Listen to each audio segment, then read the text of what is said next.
నమస్తే అండి. నా పేరు నాగమణి. నేను ఆశ్రమంలో 6 సంవత్సరాల నుంచి ఇక్కడ సేవ చేస్తున్నాను వీళ్ళందరికీ.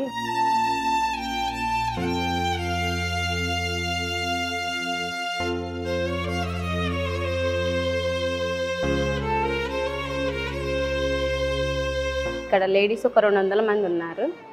అయితే వీళ్ళు మనకి మస్తింతో లేకుండా రోడ్ల మీద దొరుకుతారు సార్. అయితే వాళ్ళకి జుట్లు పెంచుకొని అంట్లు కట్టుకొని జుట్టు అంతా పక్కన కూడా నించోలేము మనం. అట్లాంటి పరిస్థితిలో ఉంటారు వాళ్ళు. ఏం తింటారో ఏంటి తెలియదు, ఏ దొరికితే అది తీసుకొని తినేసేస్తూ ఉంటారు. అటువంటి వాళ్ళని పోలీసులు వచ్చి మాకు చెప్తే మేము వెళ్ళి తీసుకొస్తాం. తీసుకొచ్చేటప్పుడు వినరు, అసలు మా మాట వినరు. అయితే కొడతారు, రక్కుతారు మమ్మల్ని.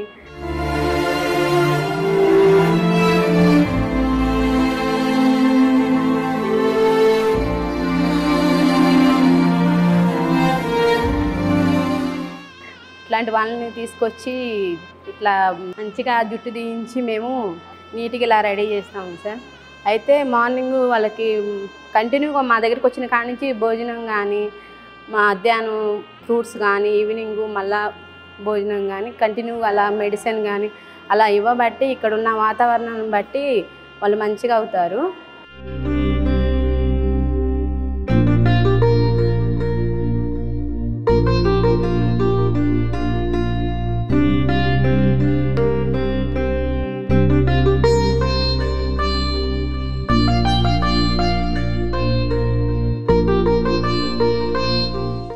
ఇట్లాంటి పరిస్థితిలో వేరే పబ్లిక్ మాకు కాల్ చేసి చెప్పారు. చెప్తే మేము నారాయణపురం బస్ స్టాండింగ్లో ఒక లేడీస్ ఉన్నారంటే వెళ్ళాము మేము. అయితే అక్కడికి ఏమైందంటే అమ్మేకి అసలు బట్టలే లేవు అసలు ఒంటి మీద.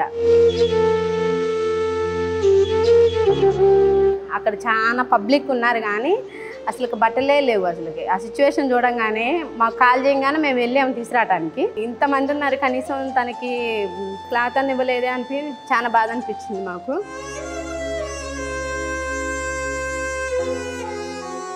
కానీ ఇక్కడికి తీసుకొచ్చిన తర్వాత మమ్మల్ని చాలా ఇబ్బంది పెట్టింది. ఇప్పుడు మెడిసిన్ వాడటం మూలాన ఇక్కడ వాతావరణాన్ని బట్టి వాళ్ళ కలిసిపోయి తను చాలా మంచిగా అయింది. ఇక్కడే ఉంది తను కూర్చొని.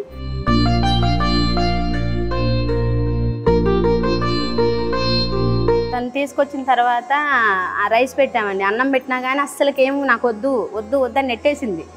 అయితే మా మేడం వచ్చి తిందా అని అడిగింది. మేడం వచ్చి అడిగినప్పుడు తినలేదు మేడం అంటే ఏం కావాలని అడిగితే నాకు పూరి కావాలని అడిగింది. అప్పుడు పూరి వేసి తను మేడం గారు తీసుకొచ్చి పెడితే తినలే, అది కూడా తినలే, గ్లాస్ పెట్టి కొట్టింది. అంత గందరగోళం చేసింది ఈ అమ్మాయి. అటువంటి అమ్మాయి ఇప్పుడు వీళ్ళతో పాటు కలిసిపోయి చాలా మంచిగా ఉంటుంది ఇప్పుడు.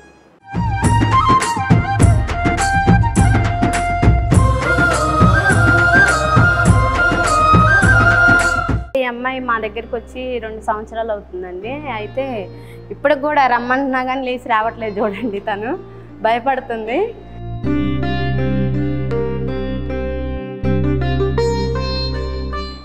ఇట్లాంటి వాళ్ళు చాలా మంది ఉన్నారు మా దగ్గర. 200 మంది దాకా ఉన్నారు, నడవలేని వాళ్ళు, కళ్ళు లేని వాళ్ళు. అయితే తనను మంచిగా ఫుడ్ కానీ అన్ని విషయంలో మేము కేర్ తీసుకొని ఇక్కడ మంచిగా ఉంటుంది.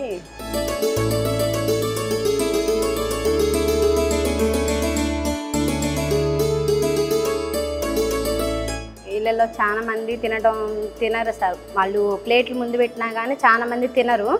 అయితే మేము తినని వాళ్ళకి దగ్గరుండి తినబెడతాం వాళ్ళకి.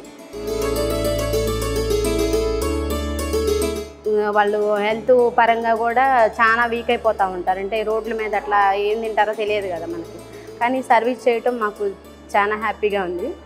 వాళ్ళు హెల్త్ బాగానప్పుడు హాస్పిటల్ తీసుకెళ్ళి డాక్టర్లకి చూస్తే వాళ్ళు మెడిసిన్ ఇస్తారు సార్.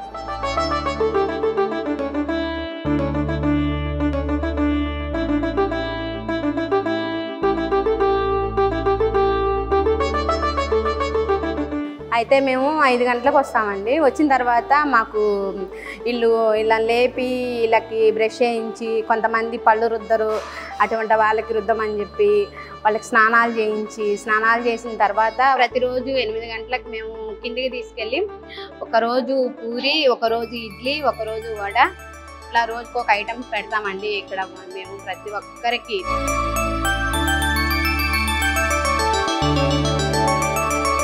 అలా మంచిగా చూసుకోబట్టి వాళ్ళు బాగున్నారు. ఇప్పుడైతే కొంతమంది అయితే అడ్రస్ చెప్తున్నారు, మేము వెళ్తాము ఇది అడ్రస్ అని, ఫోన్ నెంబర్ కానీ అడ్రస్ అని చెప్తున్నారు. అటువంటి వాళ్ళని కూడా మేము పంపించేస్తున్నామండి చాలా వరకు. వాళ్ళ ఇంటికి తీసుకెళ్ళి వాళ్ళకి అప్పచెప్పి వస్తున్నాం సార్.